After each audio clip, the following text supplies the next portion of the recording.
जी, अस्सलाम वालेकुम। उम्मीद है कि आप तमाम दोस्त खैरियत से होंगे और आज का दिन भी ट्रेडिंग के हवाले से अच्छा गुज़रा होगा। अच्छा दिन था आज मार्केट में। अच्छा मैं इस पॉइंट ऑफ व्यू से कह रहा हूँ कि मार्केट में जो रेज़िस्टेंस हमने आइडेंटिफ़ाई कर रखी थी, वहाँ तक मार्केट पहुँची। मार्केट ने उस रेज़िस्टेंस को क्रॉस करने की कोशिश की, लेकिन बहरहाल 1,13,500 की रेज़िस्टेंस जो थी, उसको मार्केट क्रॉस नहीं कर पाई, लेकिन क्लोज़िंग इतनी बुरी नहीं है। बहुत ज़्यादा सेलिंग प्रेशर देखने को नहीं मिला। अ, ये अक्सर रेजिस्टेंस पर ऐसा होता है। टेक्निकली जो है वो सेलिंग प्रेशर आता है। लेकिन जिस तरह से मार्केट ने रिएक्ट किया है और स्टे करने की कोशिश की है और कुछ थोड़े से वॉल्यूम भी जनरेट हुए हैं, तो इस हवाले से थोड़ा-सा हम ये कह सकते हैं कि कल वक़्ती तौर पर मार्केट में हमें मज़ीद पहले सेशन में थोड़ा-सा सेलिंग प्रेशर देखने को नज़र आ सकता है एंड देन जिस तरह से ओजीडीसी और पीपीएल के अंदर और इसके साथ जो दीगर खबरें हैं वो भी चूँकि मार्केट को थोड़ा-सा सपोर्ट कर रही हैं, तो उम्मीद रखनी चाहिए कि सूरत-ए-हाल थोड़ा बेहतर हो जाएगी। लेकिन इसकी क्लैरिटी और इसके हवाले से तफ़सील जो है, वो इंशाअल्लाह हम बात करेंगे जिस वक़्त हम कैंडलस्टिक पर चलेंगे। 85 पॉइंट्स जो है वो मार्केट ने लूज़ किए। सर्किट ब्रेकर की बात करें तो माशाल्लाह से 9 कंपनीज़ जो हैं वो अपर कैप में हैं, जिसमें बीओपी अच्छे वॉल्यूम के साथ, हैस्कोल अच्छे वॉल्यूम के साथ, टीपीएल ट्रैकर अच्छे वॉल्यूम के साथ। लेकिन हमारे हाथ आज कोई अपर कैप नहीं आया। हमारे हाथ जो था वो पीटीसी हमारे पास था, उसमें हमारी जो थी वो ख्वाहिश थी कि वो अपर कैप हो जाए, लेकिन वो अपर कैप नहीं हुआ, लेकिन गेन अच्छा हो गया उसमें।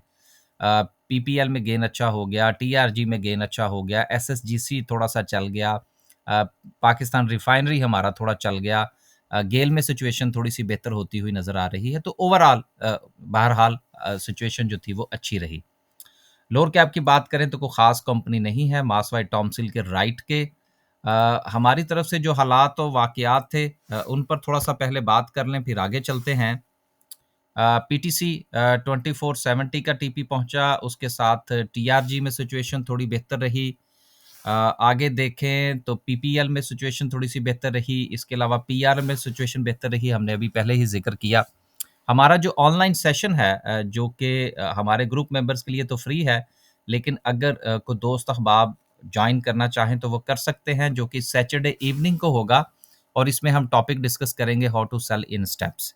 ये मंथली सेशन होता है जो कि हमने अपने ग्रुप मेंबर्स के लिए रखा है ताकि छोटे-छोटे से टॉपिक्स जो हैं उनको साथ-साथ डिस्कस किया जाए और मार्केट की जो अंडरस्टैंडिंग है वो मज़ीद बढ़ाई जा सके। अगर आप हमारा स्विंग ट्रेड का ग्रुप जॉइन करना चाहते हैं या हमारा डेली बाय सेल का ग्रुप जॉइन करना चाहते हैं या अपना पोर्टफोलियो डिस्कस करना चाहते हैं या स्टॉक मार्केट में अकाउंट ओपन करवाना चाहते हैं, तो ये आपके सामने 2 नंबर्स हैं। इन दोनों में से किसी भी नंबर पर राब्ता फ़रमाइए और इन्फॉर्मेशन ले लीजिए। एक गुज़ारिश जो थी वो आप दोस्तों से करना थी। बहुत सारे दोस्त अहबाब जो ग्रुप की जॉइनिंग के हवाले से राब्ता फ़रमाते हैं, उनका साथ में एक फ़िक्रा लिखा होता है ज़्यादातर कि जी मैं मार्केट में नया हूँ। तो हमारी तरफ से उनको यही कहा जाता है कि आप बेहतर है कि थोड़ा-सा पहले मार्केट की अंडरस्टैंडिंग पैदा करें या कोई छोटा-मोटा सा ट्रेनिंग कोर्स कर लीजिए, कि जिससे कम से कम आपको मार्केट के उतार-चढ़ाव और मार्केट किस तरह से काम करती है, शेयर किसको कहते हैं, ये बेसिक नॉलेज का होना बहुत ज़रूरी है। क्योंकि हम दोस्त अहबाब ज़्यादातर लोग ये समझते हैं कि सिर्फ़ ग्रुप जॉइन करने से जो है वो प्रॉफ़िटेबिलिटी में इज़ाफ़ा होगा, तो मेरा ख़्याल है कि शायद ये राय कोई इतनी अच्छी नहीं है। जब तक आपकी बेसिक्स क्लियर नहीं होंगी, आप कोई भी ग्रुप जॉइन कर लें, मेरा नहीं ख़्याल कि उससे आपको कोई ख़ातिर-ख़्वाह फ़ायदा होगा। तो गुज़ारिश है कि हमारा भी अगर आपने ग्रुप जॉइन करना है, तो थोड़ी बहुत पहले ट्रेनिंग लें या कुछ अंडरस्टैंडिंग लें मार्केट की, फिर ग्रुप जॉइन करें, तो उम्मीद है कि इंशाअल्लाह आपकी प्रॉफ़िटेबिलिटी में इज़ाफ़ा होगा। आगे चलते हैं जी और बात करते हैं इंडेक्स के हवाले से। देखिए इंडेक्स में एक सबसे इम्पोर्टेंट चीज़ जो है वो ये है कि अगर आप किसी भी सेक्टर को देखें, आप कमर्शियल बैंक को देख लें तो मिज़ान बैंक और बीओपी और साथ में छोटे एक आध बैंक जो हैं, वो थोड़ा-सा आपको परफ़ॉर्मेंस दिखाते हुए नज़र आ रहे हैं। फर्टिलाइज़र में देखें तो ईफड नज़र आ रहा है आपको। इसके साथ अगर आप ऑयल एंड गैस में देखें तो ओजीडीसी पीपीएल नज़र आ रहे हैं, सीमेंट में भी मखसूस है। तो बेसिकली मार्केट में इस वक़्त जो हालात दोबारा से पैदा हुए हैं जो कि गुज़िश्ता 2 दिन से हमें पूरी मार्केट में थोड़ी-सी बेहतरी नज़र आ रही थी, अब वो अगेन सिलेक्टिव हुई है। सिलेक्टिव क्यों हुई है? इसलिए कि मार्केट अपनी रेज़िस्टेंस पे पहुँची है। अच्छा रेज़िस्टेंस से एक चीज़ जो है वो मैं ऐड करता चलूँ कि हमारे यहाँ ज़्यादातर दोस्त अहबाब ये कहते हैं जी कि पीएसएक्स में जो टेक्निकल्स हैं वो काम नहीं करते। यकीनन उनकी राय मुहतरम है, लेकिन गुज़िश्ता मेरा ख़्याल है कि 1 वीक से लगातार थंबनेल भी अगर आप देखेंगे तो उसमें भी और हम टेक्निकली ही कैंडलस्टिक को डिस्कस कर रहे हैं और ज़्यादा तफ़सील से डिस्कस करने की कोशिश कर रहे हैं ताकि थोड़ा-सा अंडरस्टैंडिंग पैदा हो कि पीएसएक्स में भी टेक्निकल्स काम करते हैं। लेकिन स्टिल अगर आप समझते हैं कि टेक्निकल्स को फ़ॉलो किए बगैर आपको अच्छा रिज़ल्ट मिल रहा है, तो इसमें कोई मुज़ायका नहीं है कि आप टेक्निकल्स को फ़ॉलो ना करें। आगे चलते हैं जी और कुछ खबरें हैं जिनका शामिल करना ज़रूरी है। पहली खबर जो है वो साज़गार की रेटिंग के हवाले से है कि शॉर्ट टर्म रेटिंग जो है वो बेहतर हो गई है। देखिए शॉर्ट टर्म रेटिंग हो या लॉन्ग टर्म रेटिंग हो चाहे मुल्कों की रेटिंग हो, किसी कंपनी की इंडिविजुअल रेटिंग हो, देखिए रेटिंग्स जो होती हैं इसका बड़ा अमल दखल होता है, ख़ास तौर पर जिस वक़्त आप इन्वेस्टमेंट पॉइंट ऑफ व्यू से किसी कंपनी या किसी मुल्क का इंतख़ाब करते हैं। फ़र्ज़ कर लें जिस तरह से फिच जो है वो रेटिंग एजेंसी है या दूसरी रेटिंग एजेंसीज़ जो हैं, जिस वक़्त वो पाकिस्तान की रेटिंग ऊपर-नीचे करती हैं, तो पाकिस्तान की ना सिर्फ़ के स्टॉक मार्केट बल्कि पूरी इकॉनमी के ऊपर बड़ा असर पड़ता है। ख़ास तौर पर जो हमने फ़ॉरेन जो बैंक्स हैं या ऑर्गनाइज़ेशंस जो हैं, उनसे जो हमने कर्ज़ लेना होता है, उसके जो शरह सूद है, उसमें फ़र्क पड़ जाता है। तो रेटिंग एजेंसीज़ जो हैं, ये बड़ा अहम किरदार अदा करती हैं। इसी तरह से अगर आपने स्टॉक मार्केट की किसी कंपनी का इंतखाब लॉन्ग टर्म के लिए करना हो तो उसकी रेटिंग ज़रूर देखा करें। क्यों? इसलिए कि आपने उसमें लंबे अरसे के लिए इन्वेस्ट करना है। अगर आप ट्रेडिंग पॉइंट ऑफ व्यू से करते हैं तो शायद अ, इतना ज़्यादा ये चीज़ें मैटर नहीं करती इंडिविजुअल कंपनीज़ के पॉइंट ऑफ व्यू से। लेकिन अगर आप इन्वेस्टर हैं तो इस चीज़ का ज़रूर ख़्याल रखिएगा और सेज़ियो की खबर पे वापस आते हैं कि इसकी जो रेटिंग है उस वो बेहतर हुई है। अगली खबर जो है वो ज़रिया के हवाले से है जिस जो कि ओवर सब्सक्राइब हुआ है 1 पॉइंट यानी कि रफली डबल जो है ओवर सब्सक्राइब हुआ और इसकी जो बुक बिल्डिंग थी उसमें बहुत सारे इंस्टीट्यूशंस ने हिस्सा लिया और ओवर सब्सक्रिप्शन यानी कि लोगों का इंटरेस्ट बहुत ज़्यादा इसमें ₹16.50 पर इसकी जो बुक बिल्डिंग है वो मुकम्मल हुई है। यहाँ पर नीचे जो है वो तफ़सील मेंशन होगी ₹16 और 50 पैसे पर जो है वो इसकी बुक बिल्डिंग है। लेकिन अब इसके हवाले से जो मज़ीद जो छोटा इन्वेस्टर है, जो आम पब्लिक है, उसके लिए जो प्राइस है वो इन्होंने ₹16 की आइडेंटिफ़ाई की है। यानी कि बुक बिल्डिंग से भी रफली 3 पॉइंट समथिंग जो है वो आपको सस्ता शेयर अवेलेबल होगा, अगर आप 2000 शेयर्स तक खरीदते हैं। अगर आप 2000 से ज़्यादा शेयर्स खरीदते हैं तो फिर यकीनन जो मामलात हैं वो वापस उसी प्राइस की तरफ चले जाएँगे। अच्छा है वैसे इनिशिएटिव है कि इससे कम से कम जो है वो नंबर्स ऑफ शेयर्स जो हैं वो लोगों के पास ज़्यादा होंगे। नंबर ऑफ पीपल जिस वक़्त ज़्यादा होंगे तो शेयर के अंदर जो मैनिपुलेशन है उसका भी तदारक किया जा सकेगा। तो ये एक अच्छा इनिशिएटिव है। अगर आप समझते हैं कि आपको आईपीओ में जाना है और आपने शेयर खरीदना है, तो 2000 शेयर खरीदने में कोई मुज़ायका नहीं है, कोई बहुत बड़ी इन्वेस्टमेंट नहीं है।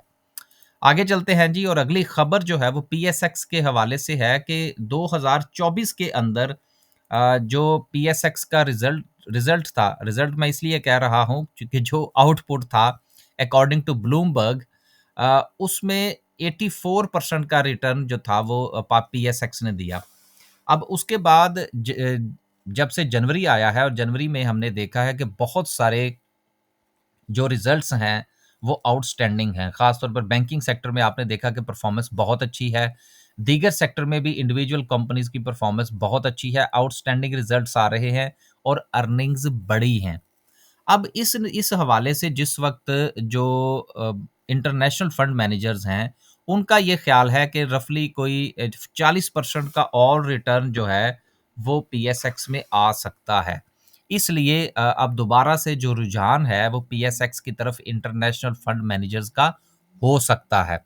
इन चीज़ों को शामिल करने का मकसद ये होता है कि जिस वक़्त मार्केट की कोई आउटलुक बने, कोई मार्केट में कोई ट्रेंड बने, तो आपको कम से कम अंदाज़ा हो कि ये जो ट्रेंड बन रहा है, इसके पीछे कुछ सॉलिड न्यूज़ या कुछ सॉलिड रीज़न है या कि फिर वक़्ती तौर पर मार्केट में एक स्पाइक जो है वो क्रिएट हो रही है।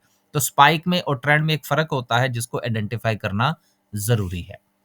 अगली खबर जो है उसकी तरफ चलते हैं, जिसमें माड़ी एनर्जीज जो है, Mari minerals to acquire 87.5% stake in Sanjrani mining company. देखिए, माड़ी एनर्जीज जो है, अब वो चूंकि अपने मजीद स्टेक्स बढ़ा रहे हैं और इसके अलावा एक्सप्लोरेशन में तो इनका वैसे ही काम है। तो देखिए, माइनिंग और exploration is a kind of the same business. इसकी बेसिक्स तो सेम ही है कि इन्होंने ज़मीन से ही चीज़ों को निकालना है। तो इस पॉइंट ऑफ व्यू से माड़ी जो है वो अपने स्टेक्स बढ़ाने जा रहा है। तो जिनके पास इसकी होल्डिंग है, उनको यकीनन इस खबर को फैक्टर इन करना चाहिए। अगली खबर जो है वो पीटीसीएल के हवाले से है, जिसकी अर्निंग जो है वो बेहतर हुई है और इसने 13.96% लॉसेस जो है वो कम हुए हैं। हमने भी इसी उम्मीद के साथ इसको खरीद रखा था और आज बहरहाल इसमें अच्छी जो गेन था वो हमें देखने को मिला।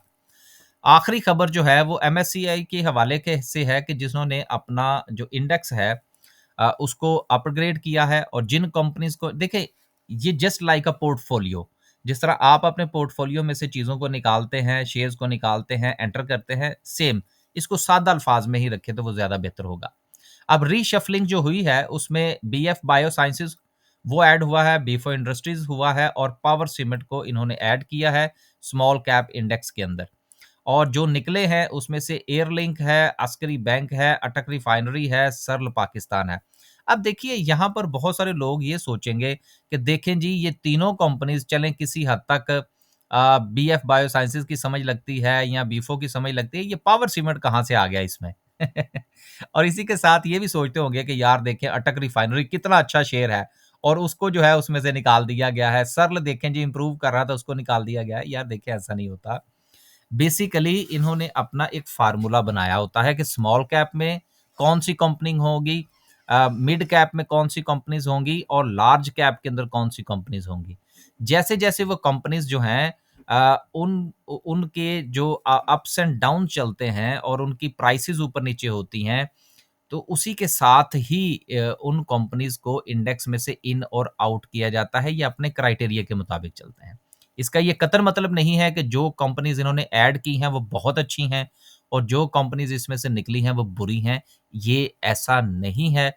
उनका क्राइटेरिया के मुताबिक जैसे जैसे कंपनीज परफॉर्म करती चली जाएंगी, कंपनीज का इन और आउट होने का सिलसिला जो है वो जारी रहेगा। और वैसे भी ये स्मॉल कैप की है, तो जैसे ही किसी कैपिटलाइजेशन जो है वो किसी कंपनी की बढ़ जाती है, तो फिर जाहिर सी बात है वो स्मॉल कैप में तो नहीं ना रहती, वो तो फिर मीडियम में चली जाती है। अगर मजीद इंक्रीज होती है तो फिर वो लार्ज कैप में चली जाती है। अब ये large cap, medium cap, small cap क्या होता है, ये अलहदा से एक टॉपिक है। कभी इंशाल्लाह इस पर भी बात करने की कोशिश करेंगे। आखिर में डिस्कस करते हैं जी आज की कैंडल को।